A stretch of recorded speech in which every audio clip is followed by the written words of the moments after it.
Now, the last 50 years have seen a transformation in the energy sector from one dam, Owen Falls Dam, which produced 60 megawatts in 1954, to many dams that are producing over 1,000 megawatts.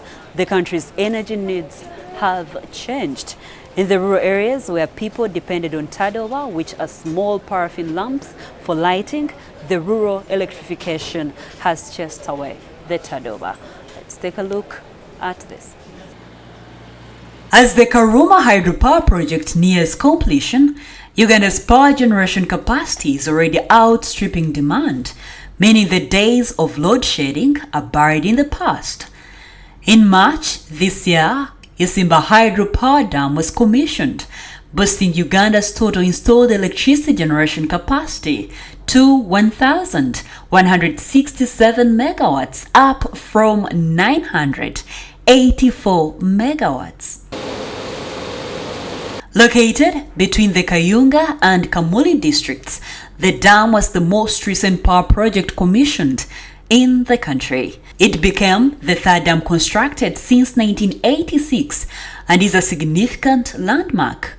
The other two, Akira and Bujagali dams, commissioned in 2003 and 2012, respectively. The $567.7 million Isimba Dam adds 183 megawatts to the national grid. This development means Uganda's electricity supply outstrips demand, which is at 600 megawatts at peak hours by far. Completion of such a project is an indicator of transformation. Not only static or degenerating as some politicians would like to project Uganda. Looking back in history, the country is far better than it was in the 1970s and 1980s. In those days, Uganda had only one power generation station at the Owen Falls Dam, renamed Nalubale. The power dam was constructed in 1954 with a 50-year lifespan. Due to economic and political upheavals, coupled with inability to maintain it, Nalubale's generation capacity slipped. From 180 megawatts, it steadily dropped to 60 megawatts. There were even no plans to construct dams to generate power for industrialization, a point overlooked by many. As power supply dropped, Ugandans resigned to the reality and sloshed into the belief that it was normal. There was no point in complaining, so they remained quiet. Besides, at the time, complaints or protests would be construed as subversive activities that would send one to prison without trial. Today, reactions to any slightest interruption in the electricity supply are loud and abusive. In some places, people block roads demanding immediate restoration of supply. Whereas access to electricity is demanded like a right, it was not a case in the past. Because then, there was limited access to information. Few people traveled out of the country, and it was not possible to compare with other countries. Ugandans yielded to no electricity regime. Insufficient supply forced many to resort to paraffin or kerosene candles, locally called tadoba, made out of tins for lightening, round-shaped with a wick running through a baby finger-sized short pipe from its belly filled with paraffin. It would light and smoke at the same time. It was a lucrative business for metal fabricators who cut pieces of tins to make them.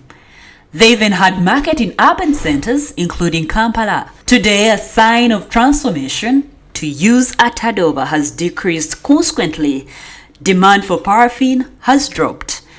In Kampala, only a few fuel stations deal in paraffin. Previously, shops would stock it and sell in little scoops. Not anymore.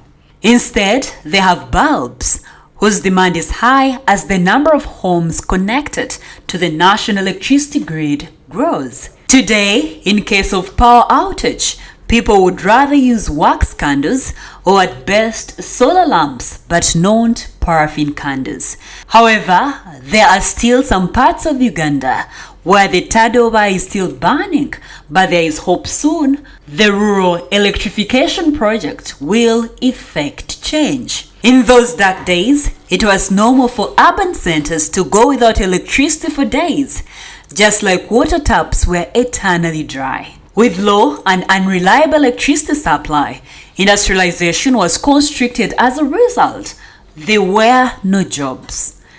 People then had only government to look to for employment. In 1986, when President Yoweri Museveni took power, electricity generation was at 60 megawatts and would not ably power the new government's industrialization dream. This was also an indictment of the previous governments for lack of foresight to develop the power sectors. But the fact is, instability, lack of financial resources, and poor planning conspired to keep such critical sectors underdeveloped or not prioritized. Take, for instance, during the 1970s, Idi Amin's government paid no attention to power generation capacity. This was aggravated by experts who would have advised fleeing the country from the brutal regime. The situation persisted even after the fall of Amin in 1979. The new leaders in the post-Amin era were busy fighting for political positions as the state of key resources and sectors deteriorated further. At the peak of load shedding in the 2000s, critics blamed government for the insufficient power without considering the failure of developing new power generation stations since 1962, when Uganda got its independence.